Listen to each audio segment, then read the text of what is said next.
Hello and welcome to Connect, Engage, Collaborate, a podcast brought to you by the Tempe Police Department. And I'm your host, Patricia Ramirez. Today I'm joined by a panel of guests. And can you please start by doing an introduction and some history of you being here at the Tempe Police Department, please? Hi, my name is Detective Natalie Barela. I currently serve as the school resource officer at McClintock High School. I've been with the Tempe Police Department a little over 8 years and happy to be here. Thank you. Great. Thank you. Thank you, Detective Ramirez, Detective Barela, Molly Enright, and I am with the Community Policing Squad with Tempe Police Department. I've been with the department since 2009 and grew up here, so I'm a resident as well as a member of the police department. I'm not a sworn officer. My background is in crisis intervention and mediation.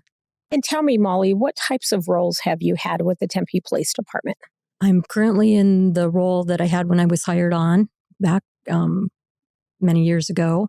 70% of my work is with people who have complaints, concerns, issues, or conflict in their neighborhood with their business and need some support in order to resolve it or mitigate it.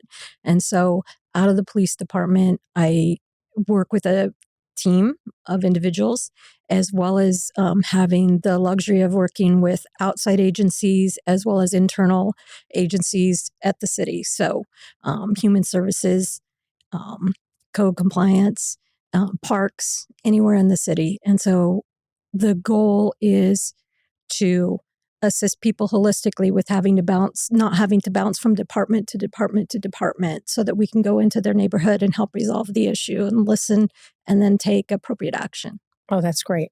And I'm going to ask you a little more specific about that. But I also wanted to ask you, Natalie, can you share with us different roles that you've also had in the police department and how they're going to all come out today? Yeah, and like Molly, I grew up here in Tempe, lifelong resident, grew up in the Tempe schools. I've been really fortunate in my career. I spent some time in patrol, and my background has really been working with kids and youth. So I had an opportunity to be a school resource officer several years ago. Spent about 3.5 years in the school at McClintock High School, and then I had an opportunity to come up to the chief's office and work in the media relations unit as the PIO. So I spent 3.5 years working as the PIO, incredible experience, speaking on behalf of our organization, really connecting with the community, working with various city partners, local businesses. And I think for me, being a resident and growing up here, it was something really passionate for me to connect with our community and share what our organization was doing. But I think I found myself missing having that everyday piece, working with kids, working with, unfortunately, at times troubled youth. And so I had an opportunity to go back to the school. In the school, we deal with obviously various challenges, but it was something that was really important to me in an everyday capacity working with youth. So I find myself back at McClintock High School. Oh, that's awesome. And tell me, before you were an officer, did you also work with youth? Yeah, so my background is health and physical education. So I spent some time with the Arizona Diamondbacks, working with their community outreach and development. I was a college softball player, so sports and health and fitness has always been something important to me. And working with the Diamondbacks, I got to work all their youth camps and clinics, got to do community outreach within the Diamondbacks organization. The Diamondbacks have funds that are allocated to building Little League fields around the valley, around the state, and engaging with kids on a level including sports and really advocating for health and fitness. So had an awesome opportunity to do that. And my path has really always been serving my community in some capacity. And now I just have to wear a uniform every day and do it. Yes. And the reason why I asked you that is in an earlier conversation, we spoke about different roles in the police department. And you can start when you're 19, 18, all the way up to, being in your 30s and your 40s. And so the reason why I was asking you that is, did you come into law enforcement a little later in your life or earlier in your life? Yeah, I was definitely a late bloomer, so to speak. A lot of my colleagues that are my age are getting ready to retire. It was something that it was always in the back of my mind about working in law enforcement. helping people, serving the community. So I came into law enforcement in my mid-30s, and a little more challenging to start later, but the work is the same. The work is the same. And it's something that a person shouldn't feel limited, right? If they wanted to do this in their 30s and their 40s. I tell my students every day, there's so many opportunities in this field of public safety. And you can start at 18, you can start at 35. Thank you for that. It's finding, the right fit for you in your experience. Yes, thank you for that. And I wanted to ask you, Molly, what types of things does the police community affairs do to connect with individual neighborhoods? In Tempe, we're a small town and right next to the fifth or sixth largest city in the nation, Phoenix. We're also home to ostensibly the largest university on the planet, ASU, Arizona State University. We're 40 square miles, but we have a long history in Tempe of grassroots connection to neighborhoods. So for many decades, volunteer neighborhood groups have a long history. Natalie has attended many of these meetings. They have meetings multiple times a year, so sometimes monthly, sometimes quarterly. And there are over 200 homeowner associations and neighborhood groups in Tempe. So they're holding meetings constantly, typically in the evening or the weekends when neighbors are primarily available. So my teammates and I and officers from the patrol beat attend the meetings, answer questions, take in information if they have concerns, go back and either research, or oftentimes neighbors will know where there's an issue. Patrol will often have identified if there's a problem area in the neighborhood, say a park, or they're seeing increased foot traffic or potential drugs in the neighborhood. Patrol officers will be aware, but neighborhoods and neighbors will often help us identify so that officers can go in and investigate and then take appropriate action. Sometimes it's just having a little bit heavier presence in the park and walking and talking with people. And I would say that's probably the main visible presence is over these 200 neighborhood groups that we are weekly attending multiple meetings, answering questions and communications. So for me specifically, it's not that we often have complaints, they're more concerns. And part of the role, and this is why, as I said, not being a sworn officer, for people who are interested in coming into work in police work, I mentioned about 70% of the work that I do is related to concerns and complaints and direct mediation. The other 30% is related to data compilation to help us ascertain where we might need to go, prognosticate, or look back into history and say, are we seeing an increase here? On the same side, not having a significant number of calls for service isn't necessarily an indicator that everything is going really well. It might mean that neighborhood isn't calling because they've broken trust with government or with their police department. And so having those one-on-one interactions, follow-up, it's very time intensive, but it's exceedingly rewarding. So the meetings, we also don't have a events squad that just goes out to do community events. So officers from patrol, from the public information office, and our squad, community policing squad. So recently we did an event with St. Luke's Hospital that was geared toward kids. Weekly, we are going into the schools, sometimes the high school with the SRO, the school resource officer, or the grade schools and the middle schools to teach them about whatever the teachers are asking us. Sometimes it's just a career day. Sometimes it's a touch a vehicle day.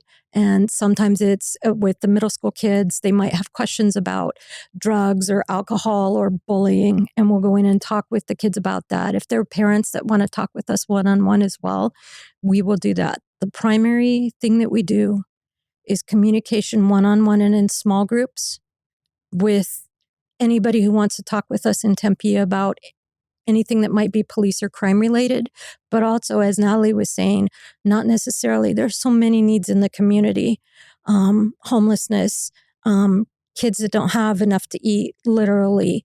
And so we're able to, sometimes the elderly, and we're seeing an aging population, and sometimes in Arizona, we have folks that have moved from back east, they've lost their spouse, and they might be living alone. And so we don't just respond to a call for service. We will connect with all of the resources in the city, human resources, crisis services, agency for aging, etc.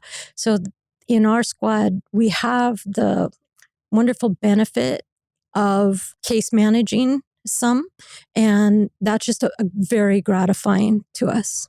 And Natalie, Molly had explained that you've also participated. And can you share a little bit of your role and what you've seen and the benefits of that? When I was the PIO and working in community relations, I think we have a responsibility to notify the community when things are happening. And they have a right to know what's happening and how their communities are affected.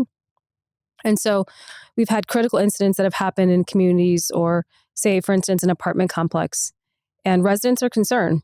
And so going out to these meetings, explaining, a portion of the investigation, what we can share with them as to what happened, I think is important because they feel informed.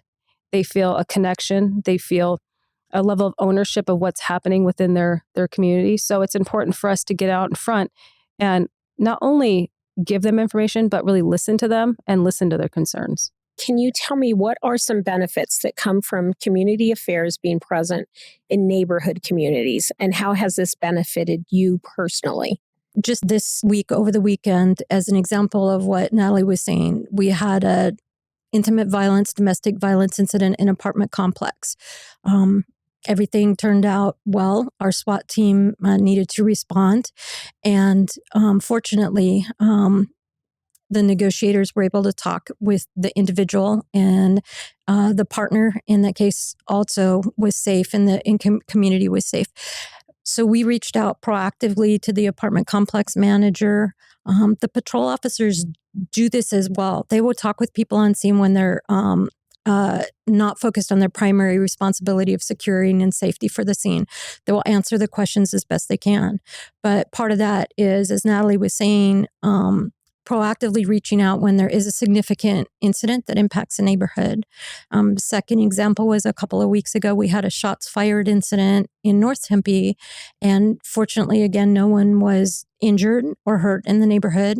And we proactively held, and so we don't just respond reactively to the requests of the ongoing neighbor meetings, but we reached out and met in the neighborhood park and answered some questions. Interestingly enough, most of the questions were not crime related or concerns about crime. They were concerns about short-term rental properties. And so that's another aspect of what our squad does. We sit on many city work groups. And in fact, the city council is looking at short-term rental properties and city code amendments. And so we were able to answer those questions as well for folks, not just responding as the police department or proactively outreaching, but looking at the root causes of problems where there might be some issues, and then working with the other areas, as we talked about a little earlier. So it sounds as though you really push to listen to people and the importance of listening to the community.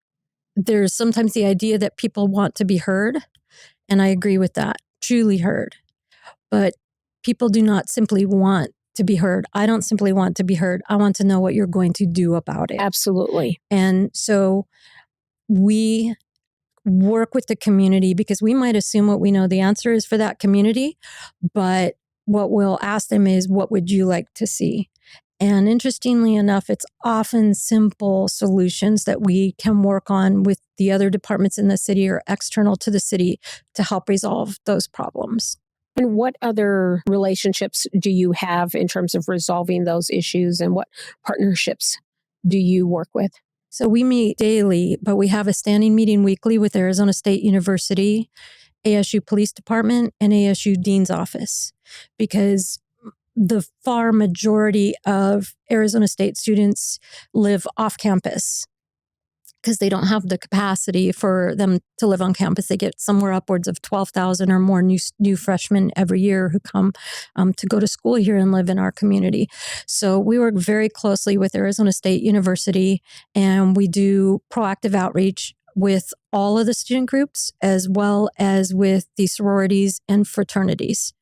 ASU is a very, very important part. And then we also do follow-ups on concerns, not just where there's a crime or violation, but where one of our officers may think that a student needs a little bit additional assistance, depression, anxiety, anything that comes to their attention, and asking their permission. And then we'll follow up with the students, and then also with ASU if they're willing, so that a behavioral specialist could come in, or a counselor, whatever resources are needed to help that student. We also, kind of dovetailing onto that, the city of Tempe has a wonderful human services department. Any resident in the city of Tempe who has either crisis needs or just human services needs, counseling, financial counseling, family counseling, has the ability to receive those services free of charge, subsidized by the city with all the confidentiality that is comported. And so oftentimes we will run into individuals who need that kind of assistance. And the patrol officers will either directly reach out, or they'll reach out to us so that we can take that, because the officers on the street are running call to call to call, but they have us as a backup squad to have the latitude to take on, and sometimes we stay with those individuals for much longer. So you were asking specifically about what partnerships. So in addition to ASU, in addition to the neighborhood groups, in addition to the other city departments, for instance, we work quite a bit with encampments and homeless encampments in our squad. We work directly with the homeless outreach specialists every day. And so several years ago, we created a partnership with Circle the City, which is based out of City of Phoenix, and they have mobile medical vehicles to do blood pressure checks, glucose checks. They can do some testing for viruses, for instance. So we did quite a bit of COVID testing. I also am certified as an emergency medical tech, so I'm an EMT. And while that's not the primary part of my role, I'm very sensitive to health as relates to assisting people in our community that might otherwise not be have access to those systems. And Molly, on that topic, who are some of the local nonprofits that assist the police department to connect with neighborhoods? Tempe Community Action Agency is probably one of the most significant. I think Natalie already mentioned TCAA already. In fact, they just talked with their field operations supervisor this morning. Tempe Community Action Agency is a nonprofit that partners directly with us for folks who might need food boxes, families, medical care, as well as housing. So they're also working with city housing. So to give a specific example, we have in Tempe a what's called the I Help program, and various churches around the city for decades now provide a place to sleep, a place to shower, and food for folks who are unhoused 7 nights a week. So that was the discussion this morning with the field operations supervisor at TCAA, Tempe Community Action Agency. The church that was providing a place to sleep that is safe on Sunday nights lost their lease, and they'll be moving to another location. So part of what we do, it's so rewarding. You were saying like direct hands-on help with people, but also influencing policy and plans. It's very rewarding because helping people directly is like oxygen to me. And while I really enjoy influencing policy and working on plans, and I'm probably actually more skilled in those areas, being with people who are hurting and trust us and me to help them is the most significantly meaningful part of my job. So we'll be working as of this morning now to do some outreach to churches and see if we can find another church that could give a place on Sunday nights for people to sleep.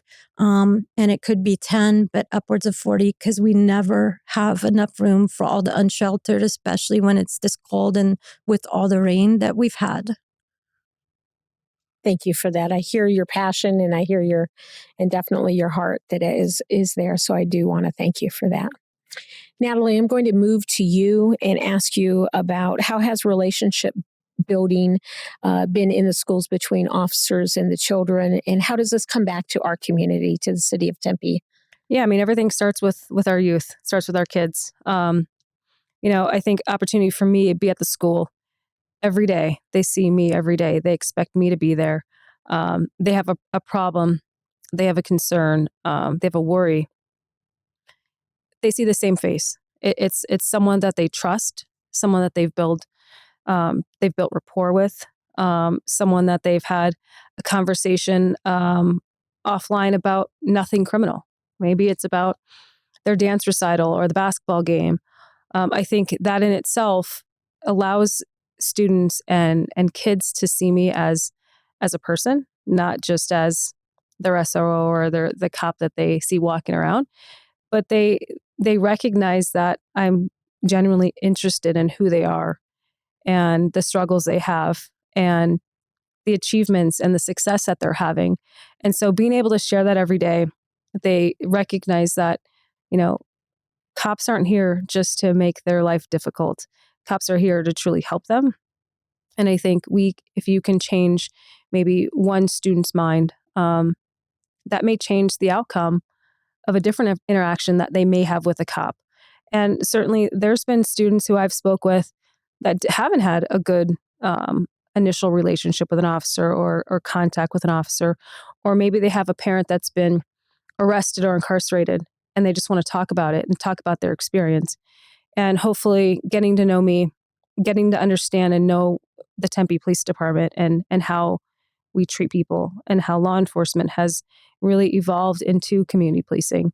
I think it changes some minds, and it may even open up some doors for kids who have now realized there might be a career in public safety. So having that every day is incredibly rewarding for me because they don't just see me as a cop, they see me as truly a person that cares about them. Do you do this type of job? Have you accepted this on just 6 months, 3 months, or is this something that you personally have committed yourself? And for consistency with the children, can you tell me in terms of your role in that area of commitment and what that means? When you think about consistency and building rapport and trust, it takes time. And it doesn't happen the first week of school. It doesn't happen the second week of school. It takes time. So my commitment within the school is a minimum of 2 years.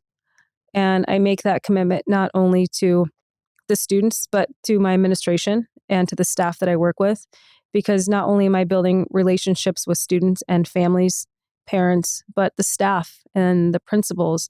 And I want them to know that they can count on me. And there's going to be a level of consistency on how we are going to address concerns, how we're going to address, unfortunately, crime on campus. And I think it not only helps them, but it helps me continue to grow as an officer, continue to grow as a person. And every day I learn something from these kids every single day. Some things maybe I care not to know and learn about, but they bring so much to my life, and it's something that not only am I passionate about, but I look forward to going to work every day, and I look forward to seeing and hearing about the kids' successes. And the unfortunate reality is also I have to be prepared to handle and address a lot of heavy stuff these kids are dealing with, because our kids in our schools are dealing with a lot of trauma, a lot of turmoil within the families that are within our community. So for me, 2 years doesn't seem like that long. I mean, I'm already halfway through first semester or first school year, and it's going by so fast. Can you share a success story that you have had with a family?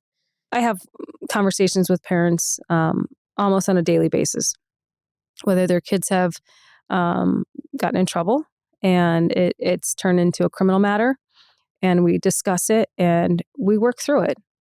We work through it as a school. I work through it with the parents and the student. And the parents want to know what's going on.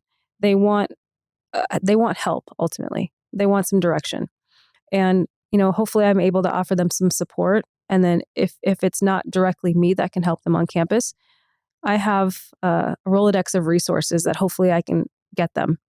And whether it's connecting with them with Care 7 or Mind 24/7, which is mental health program that we can get them in and get them mental health care. But I have a young man who has been troubled all year. He transferred from a different high school and having struggles there, came to McClintock, having struggles. And I told Mom, like, I'm going to be on him. Like, you're on him at home, I'll be on him here. And it turned into Mom texting me over the weekend what was going on. And, first thing Monday morning, coming in and connecting with him. And I have to recognize the truth at times where I'm not going to be able to save every kid. I'm not going to be able to turn every kid around. But if I can teach one kid to make a different decision in their life that keeps them out of trouble, out of jail, gets them to that finish line at graduation, and keeps them alive, then I've made a difference. And this family and this mom in particular, we text back and forth. And when she initially came to see me when her son was in trouble, this poor woman was 8 months pregnant, and she was waddling in, and she was so stressed out because of her son, and she was pregnant with twins. And, she had texted me thanking me for helping her son and utilizing the restorative justice approach. That when she had those twins, she texted me from the hospital a picture of those twins, that they were healthy and happy, and thanked me for, reminding her to not stress and feeling that she did have support because she was feeling alone. And I told her, your health is the number one thing. I will help you with your young man. Absolutely. And I bet you felt good after receiving that and communicating with her. Yeah, in the text. I mean, I've never gotten a text or a picture from a parent on a weekend where, she's sending me pictures of her brand new twins and just thanking me for giving her support that she really needed at that time, and allowing her to feel that she wasn't alone. And it really takes a village. That adage is, it takes a village, and it really does. And when we have troubled kids on our campus, we all come together. If it's our Care 7 youth specialist, our administrator, our school psychologist, we all come together and find the best way to help our students. That's a wonderful story. Thank you for sharing that.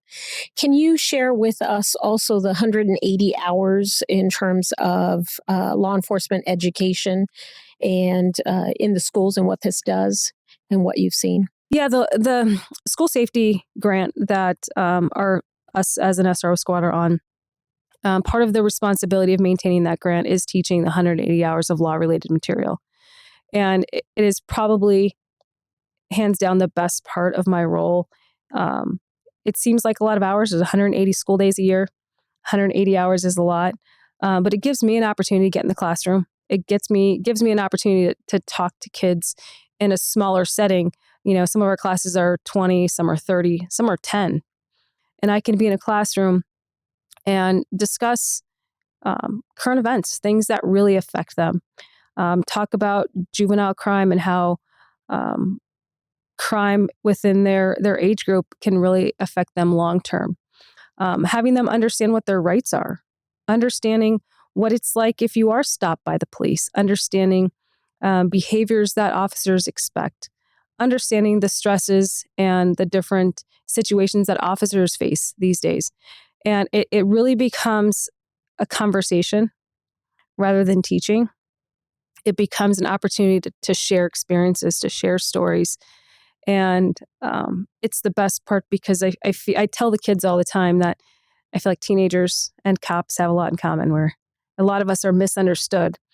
And being in the classroom and giving them an opportunity to learn something that they may have not even had a conversation about, again, it opens doors, it opens eyes, it opens minds to maybe a possibility in public safety, whether it's a sworn position or whether it's working in our communications unit, working in detention, working in records, working as who knows, maybe some kids want to be a SWAT operator and they think that's so interesting. And I think now with all the documentaries and crime out there and these stories that people are telling, kids are really interested, and they're interested about learning more. So being in the classroom, hands down, is the best part, and giving me an opportunity to really share with kids on a one-on-one level. And what feedback are you hearing from the students? So as you come in and you bring visitors in or you teach a class, what's the feedback that you're also receiving directly from them? A lot of times kids are happy to have someone else other than their teacher every day, right? A new face. I was in driver's ed last week and we were talking about DUIs and impaired driving. And a lot of kids are very naive to a lot of stuff that's happening on the roadways. And we talked about, unfortunately, impaired drivers are out there all times a day. And what's happening is they're asking questions and then it turns into a different conversation. It turns into, well, I saw this happen. What would happen if, they would give me an example. And all of a sudden they're like, this was so fun to have a conversation and be able to ask questions freely. I present myself and I tell the kids, I'm always going to be myself with you. I'm always going to be honest and I'm going to be myself. You may see sides of me that are goofy and fun because that's who I am. And I think kids like to see that. They like to see, and I hate to use this term, but the human side of me, but they really see me as a person. And the feedback's been cool. It's been exciting for them. They always want to know what's on my uniform. How much does that weigh? Right? Like some silly questions. But I also share with them some difficult calls I've been on and how that's affected me, how that's affected my family. And I share with them a video of me getting tased. And they always think that's cool, right? Like you're in pain. That's pretty cool. But a lot of times I get the feedback, oh, I didn't know that you could do that as a cop. Oh, I didn't know that, you could go in and work in the jail at 19. I didn't know that the Tempe Police Department is hiring. I didn't know cops made a good living. So I think they really appreciate the conversation, but more so they just think it's really cool to have a conversation with a cop where it's not robotic and it has nothing to do with them specifically getting in trouble. And you also have different hats. You're also speaking to them as a female law enforcement officer. And do you get feedback in reference to that? We do. I had a young lady in my class and she had mentioned like she didn't think she could be a cop because she was small. And I said, stand up. So we stood next to each other and we're about the same size. And I told her, size in this field, we all do the same job. Whether you're 6'4" or you're 5'4" like me, we all do the same job. And if it's something that you're passionate about, anyone can do it. And I think also the other piece is being a minority and being a Hispanic woman in this job, in this role, it is important for me to be a role model. I have a lot of young women on my campus that are minorities. There are, a lot of diversity within our campus, and kids get the opportunity to see that you have a Hispanic female working as your officer. And they've also, unfortunately, had to have seen me take enforcement action. And some of them thought that was cool because then I can still be the same person and still do my job. And that doesn't need to change. And so seeing that, I hope that I'm a role model for not only young women, but for young men of color.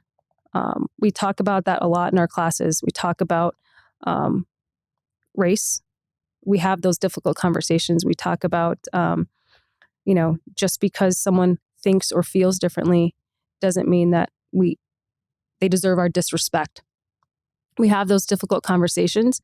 But yeah, it's important for me to be a role model. And, I'm proud to do this job. And I'm obviously proud to be a Hispanic woman in this community. So I'm hoping that, I can continue to recruit young women in this field.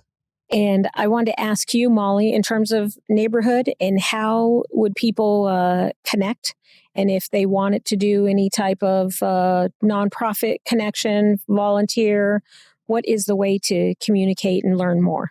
Either through the City of Tempe's volunteer program or contact me directly, Molly_Enright at tempe.gov, and we will find a place for you. So grateful for all the donations. I just yesterday picked up a resident in her 80s. Every year she hand knits 100 of the kind of Canadian caps with the attached scarf for officers to give out to people who don't have a home and are cold. So there are lots of ways to donate, to assist. We work directly with Angels on Patrol, which is a wonderful program. It has no overhead, which I know you're both of you very familiar. It's all volunteer time. And sometimes that can be a mom who doesn't have a phone, a dad whose kids don't have coats, and we can get them a Target or a Walmart gift card immediately. And those are very gratifying. In terms of volunteering with the city volunteer cadre, and we also have volunteers with the police department as well. Good. Well, thank you. As we are getting ready to close up here, I just want to thank you for both of you for your hard work and for sitting down and for being very open today. Thank you so much. You're welcome. Thank you.